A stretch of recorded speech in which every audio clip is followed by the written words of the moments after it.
Netflix पर release the Wednesday web series के 7वें episode की शुरुआत मेयर के फ्यूनरल से होती है, जहां उसे हर किसी पर शक होता है। चाहे वो जेवियर, टायलर, मिस थॉर्नेल हो या फिर प्रिंसिपल वीव्स हो, उसकी नज़रें सब पर होती हैं। तभी वेंसडे जंगल में किसी को देखती है जो उस पर नज़र रखे होता है। वो उस आदमी का पीछा करती है। वो कोई और नहीं बल्कि उसके अंकल फेस्टर होते हैं। अंकल फेस्टर बॉस्टन से कोई बड़ा क्राइम करके भागकर आए होते हैं, इसलिए उसे छुपने की जगह चाहिए होती है। वेंसडे अंकल को यूजीन के बी हाउस लेके जाती है। दोनों की बॉन्डिंग काफ़ी क्लोज होती है, इसलिए वेंसडे जंगल के मॉन्स्टर के बारे में बताती है, जिसकी पिक्चर दे अंकल फेस्टर कहते हैं इस मॉन्स्टर को हाइड कहते हैं। आगे बताते हैं कि उन्होंने फर्स्ट टाइम इसे 1983 में ज्यूरिक इंस्टीट्यूट में देखा था। उनके हिसाब से हाइट में डेड बॉडीज के प्रति ऑब्सेशन होता है। वेंसडे बताती है कि नेवरमोर में हाइट के बारे में कुछ नहीं लिखा। तब अंकल फेस्टर कहते हैं कि उसे नेवरमोर के फाउंडर फोकनर की डायरी पढ़नी चाहिए, क्योंकि ये स्कूल शुरू करने से पहले उसने हर आउटकास्ट कम्युनिटी के बारे में रिसर्च की थी। ये भी बताता है कि वो डायरी नाइटशेड के लाइब्रेरी में छुपा कर रखी गई है। रात में दोनों नाइटशेड लाइब्रेरी में जाते हैं। वहाँ वेंसडे को जेवियर मिल जाता है, इसलिए अंकल छुप जाते हैं। वेंसडे और जेवियर दोनों में बहस हो जाती है। जेवियर कहता है कि वो मॉन्स्टर नहीं है, उस पर शक करना बेवकूफ़ी है। तो वेंसडे कहती है अगर ऐसा है तो आज तक जितने हादसे हुए उस जगह तुम कैसे मौजूद मिले, इसलिए वो जेवियर पर भरोसा नहीं करती। ये सुन जेवियर गुस्से से वहाँ से चला जाता है। फिर वेंसडे थिंक की मदद से एक ढल अलमारी से डायरी निकालती है। वेंसडे को डायरी पर हाइड के बारे में काफ़ी बातें पता चलती है, जैसे हाइड नॉर्मल लोगों की तरह एक आउटकास्ट मॉन्स्टर होते हैं, पर नॉर्मल दिखते हैं। उन्हें हिप्नोटाइज या केमिकल देकर ही नॉर्मल से मॉन्स्टर में कन्वर्ट किया जाता है। मॉन्स्टर बनने के बाद ये अपने मालिक के प्रति वफादार हो जाते हैं, उनकी हर बात मानते हैं। ये सब पढ़ वेंसडे को जेवियर पर और भी ज़्यादा शक हो जाता है। एक सीन में वेंसडे अंकल फेस्टर के साथ जेवियर पर नजर रखी होती है, जहाँ जेवियर चोरी छुपे डॉक्टर किनवुड से मिलने जाता है। जेवियर उनसे कहता है कि उसने उन्हें मरते हुए अपने सपने में देखा है। वेंसडे दोनों को चोरी छुपे मिलते देख हैरान हो जाती है। ये देख वेंसडे प्रिंसिपल वीम्स के पास जाती है, क्योंकि उसका मानना था कि डॉक्टर किनवुड हिप्नोटाइज की मदद से जेवियर पर कंट्रोल रखे है। और डॉक्टर किनवुड पहले से ही वीम्स के ऑफिस में होती है और वेंसडे के थेरेपी सेशन के बारे में बात करने लगती है। वेंसडे बिना कुछ कहे वहाँ से चली जाती है। फिर अंकल फेस्टर के साथ कैफे जाती है, जहाँ टायलर वेंसडे को मॉन्स्टर के बारे में पढ़ते देख लेता है। वेंसडे टायलर को उसके बारे में बताती है कि तभी शरीफ भी आ जाता है, जो अंकल फेस्टर को एक रॉबरी के अंतर्गत ढूंढ रहा होता है। अंकल फेस्टर फौरन वहाँ से गायब हो जाते हैं और टायलर भी उन्हें कुछ नहीं बताता। टायलर फिर से वेंसडे को डेट के लिए पूछता है। इनिट मिस थॉर्नेल से कहकर अपना रूम चेंज करा लेती है। इससे वेंसडे काफ़ी उदास हो जाती है। उस रात वो थिंग को डायरी पर नजर रखने को कहकर टायलर के साथ डेट पर जाती है, जो कि टायलर ने क्रैकस्टोन के क्रिप्ट पर एक रोमांटिक डेट ऑर्गेनाइज की थी। दोनों काफ़ी क्लोज आ जाते हैं, पर अंकल फेस्टर को ढूंढते हुए शेरिफ वहाँ आ जाता है। वेंसडे अपने रूम में आती है, जहाँ किसी ने थिंग पर चाकू से हमला किया होता है और किताब ले गया होता है। वो फौरन थिंग को लेकर अंकल फेस्टर के पास जाती है, जो इलेक्ट्रिक शॉक देकर बड़ी मुश्किल से उसे रिवाइव करते हैं। वेंसडे गुस्से में कसम खाती है कि वो हाइड और उसके मास्टर को सजा दिलाकर रहेगी। साथ ही अंकल को सुबह तक निकलने कहती है, क्योंकि शेरिफ उसे ढूंढ रहा होता है। फिर वेंसडे प्रिंसिपल वीम्स के पास जाती है और हाइड के बारे में पूछती है, जिस पर वीम्स बताती है कि हाइड बहुत ही अनप्रिडिक्टेबल और वायलेंट आउटकास्ट है, जिस वजह से उन्हें 30 साल पहले नेवरमोर से बैन कर दिया गया था। यहाँ वीम्स ये भी बताती है कि वो हमेशा से जानती थी कि जंगल में जो मॉन्स्टर है वो हाइड है, पर नेवरमोर की रेपुटेशन और उसे बचाने के लिए उन्होंने किसी को कुछ नहीं बताया। वेंसडे उन्हें बुरा भला कहती है और होने वाली मौत का जिम्मेदार मानते हुए वहां से बाहर निकल आती है। प्रियंका वेंसडे को लेकर नाइटशेड आती है, जहां मेयर का बेटा लूकस बताता है कि मेयर कुछ दिन पहले लॉरेल गेट के बारे में पता लगाने की कोशिश कर रहे थे, क्योंकि मरने की अफवाह के बाद लॉरेल की डेड बॉडी कभी मिली ही नहीं थी। प्रियंका और लूकस को लगता है कि शायद लॉरेल अपनी फैमिली का बदला लेने के लिए वापस आ गई हो। ये सुन वेंसडे डॉक्टर किनवुड के पास जाती है और वही म्यूजिक बॉक्स देकर अब तक के मर्डर के लिए एक्यूज करती है। उसी ने जेवियर को हाइड बनने पर मजबूर कर ये सारे मर्डर्स करवाए। डॉक्टर किनवुड को कुछ समझ नहीं आता, इसलिए वो जज को फ़ोन कर वेंसडे को असालम में रखने वाली बात कहती है। वेंसडे वहाँ से चली जाती है। फिर डॉक्टर प्रिंसिपल वीम्स को फ़ोन लगाती है, लेकिन तभी डोरबेल बजती है। डॉक्टर जैसे ही खुलती है वैसे ही मॉन्स्टर उन्हें मार डालता है। हॉस्पिटल में शेरिफ वेंसडे और वीम्स को बताता है कि डॉक्टर की मौत हो चुकी है। ये सुन Wednesday face to face Xavier से कन्फ्रंट करने जाती है, जहाँ वो जेवियर से पूछती है कि वो कब से डॉक्टर के इलाज में रहा है, जिस पर जेवियर कहता है कि उन सपनों की वजह से उसे थेरेपी की ज़रूरत थी। तभी डॉक्टर पर हमला होने वाली पिक दिखाई देती है, जिसके बारे में पूछने पर जेवियर कहता है कि उसने इस सपने में देखा था। फिर वेंसडे कहती है कि अगर तुम हाइड नहीं तो मर्डर विक्टिम्स के सबूत यहाँ कैसे आए। जेवियर ये देख शॉक्ड हो जाता है और कहता है किसी ने उसे फंसाने के लिए रखे हैं। तभी पुलिस वहां जाती है और जेवियर को अरेस्ट कर लेती है। उधर इनिट भी अपने रूम वापस आ जाती है, जिसे देख वेंसडे खुश होती है।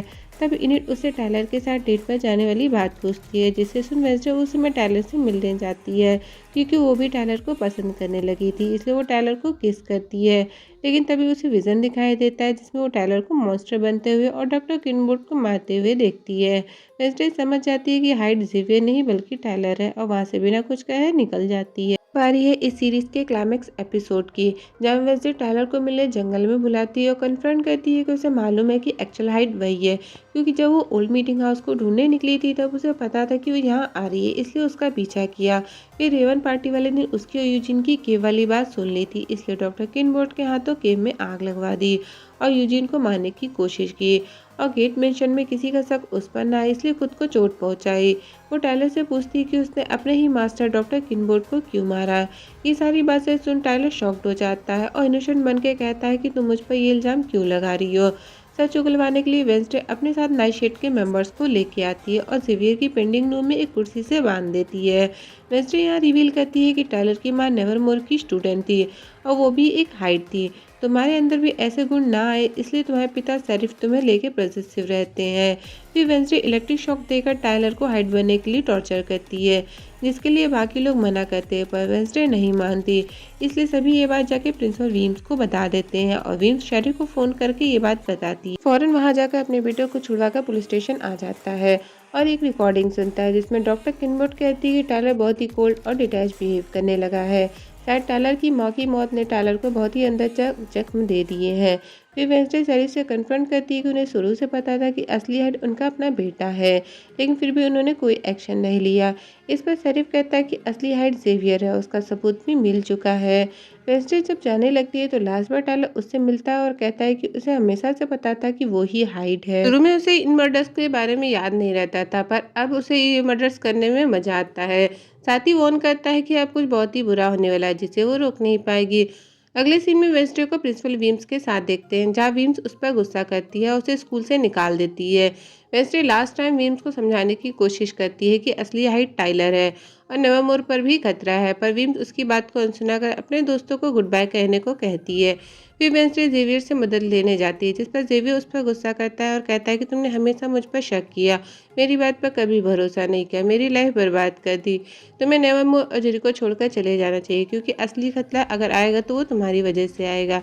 वेंसडे को भी जेवियर की बात सही लगती है और वो एकेडमी छोड़कर जाने का डिसीजन ले लेती है। आने से पहले वो इनिट और नाइटशेड को आने वाले खतरे के लिए वार्न करती है, ताकि वो तैयार रह सके। जाने से पहले इनिट बताती है कि यूजीन को होश आ गया, उसे मिल के जाना चाहिए। तभी मिस थॉर्नल भी उसे गुड बाय कहने आती है, साथ ही एज ए गिफ्ट एक प्लांट भी देती है और कहती है कि उन्हें यकीन है ये तुम्हारी जर्नी का एंड नहीं है, तुम आगे भी बहुत कुछ कर पाओगी। फिर वेंसडे यूजिन से मिलने हॉस्पिटल जाती है और माफ़ी मांगती है, साथ ही बताती है कि असली हाइड टाइलर है और उनकी मास्टर डॉक्टर किनबोर्ड ने मिलकर ये मर्डर्स किए हैं। पर यूजिन कहता है कि उस रात केव के पास उसने जिस औरत को देखा था उसने रेड शूज़ पहन रखा था। फिर वेंसडे को याद आता है कि उसने मिस थॉर्नल को अक्सर रेड शूज़ पहने देखा है। अगले सीन में वेंसडे मिस थॉर्नल से कहती है कि तुम्हारा खेल खत्म हो गया लॉरेल गेट्स, तुम ही हो टाइलर की असली मास्टर। तुम्हें पता था कि टायलर की माँ मिस फ्रांसिस एक हाइड है, क्योंकि ये बात बचपन में तुम्हारे पिता ने बताई थी, और गेट फैमिली में सबके मरने के बाद तुमने भी खुद को मरा घोषित करवा दिया और यहाँ से भाग गई। तुमने जानबूझकर टायलर को एक प्लांट बेस्ड केमिकल से मॉन्स्टर हाइड बनने पर मजबूर किया और ये मर्डर्स करवाए। तभी वहाँ टायलर आ जाता है। मिस थॉर्नल अपने असली फॉर्म में आके उसे वेंसडे को मारने को कहती हैं कि ये वही लोग हैं जिनकी वजह से तुम्हारी माँ मरी थी, पर टायलर यहाँ वीम्स बन जाता है। असल में वीम्स यहाँ टायलर का रूप लेके वेंसडे के कहने पर सच का पता लगाने आई थी। वीम्स मिस थॉर्नल को अपने गुनाह एक्सेप्ट करने को कहती है, पर मिस थॉर्नल वीम्स को जान से मार देती है और वेंसडे को वहाँ से पकड़ कर ले जाती है। ये सब थिंग देख लेता है। उधर इनिट और एजेक्स के पास यूजिन वीडियो कॉल कर वेंसडे के बारे में पूछता है और बताता है कि असली मास्टर मिस थॉर्नल है। थिंग भी आकर सारी बात इनिट को बताता है। लॉरा ग्रे वेंसडे को लेकर क्रैकस्टोन के क्रिप्ट पर लेके आती है और उसे बांध देती है। लॉरा गेट्स कहती है कि उसकी फैमिली हमेशा से जोसेफ क्रैकस्टोन के नक्शे कदम पर चली है। नेवरमोर ने उनकी ज़मीन उनसे ले ली थी, इसी बात का बदला लेने के उसने इस स्कूल को ज्वाइन किया और टायलर को आज़ाद किया। आगे कहती है कि आज ब्लड मून का दिन है और आज क्रैकस्टोन वापस से जिंदा हो सकेगा।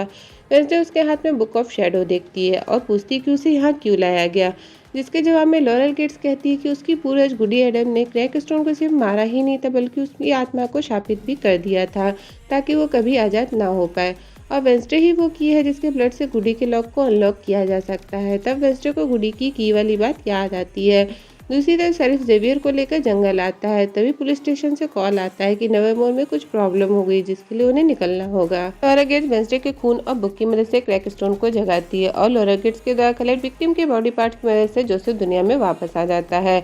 वेंसडे उसे रोकने के लिए उसका सामना करती है पर जोसेफ उस पर चाकू से वार कर देता है। इसके बाद लॉरा गेट्स और जोसेफ दोनों नेवरमोर के लिए चले जाते हैं और वेंसडे मरने की कगार पर आ जाती है। तभी गुडी आती है और वेंसडे से कहती है कि तुम अभी नहीं मर सकती क्योंकि तुम ही हो जिसे क्रैकस्टोन को मारना है। उसे मारने के लिए तुम्हें उसके दिल पर वार करना पड़ेगा। फिर गुडी मोर्टिशिया की रीत तिलिस्मी लॉकेट के थ्रू वेंसडे के अंदर आ जाती है और उसके जख्म भर जाते हैं। दूसरी तरफ इनिट नाइटशेड के मेंबर को सावधान कर खुद वेंसडे को ढूंढने थिंक के साथ निकल जाती है। जंगल में शेरिफ टायलर को ट्रैक करने लगता है जो कि उसके आसपास होता है।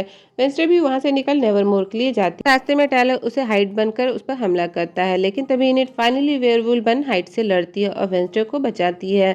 लड़ाई के दौरान हाइड उसे ओवरपावर करने लगता है पर तभी शेरिफ आकर उस पर गोली चला देता है जिससे वो अपने नॉर्मी फॉर्म में आ जाता है और शेरिफ उसे संभालता है। उधर थिंक जेवियर को जाके गाड़ी से छुड़ा देता है।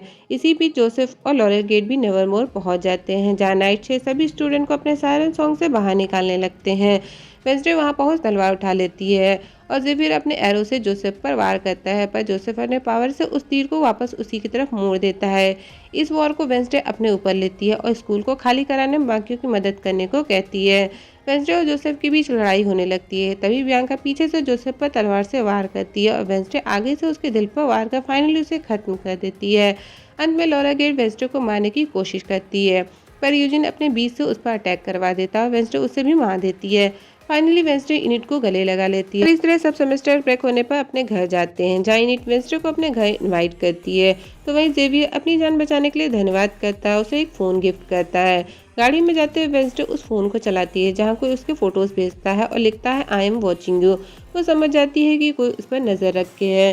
दूसरी तरफ शेरिफ टायलर को बांध कर कहीं ले जा रहा होता है और अचानक से टायलर हाइड जैसा बिहेव करने लगता है। इस सीरीज के शुरू से लेकर अंत तक वेंसडे नोवेल लिखती नजर आई है तो एंड में वो टाइप करती है दी एंड जिसके बाद क्वेश्चन मार्क होता है जिसका मतलब साफ है कि ये एंड नहीं है, इसका सेकंड पार्ट ज़रूर आएगा। इसी के साथ अगर आपको मेरा वीडियोस पसंद आया हो तो लाइक शेयर सब्सक्राइब ज़रूर करिए।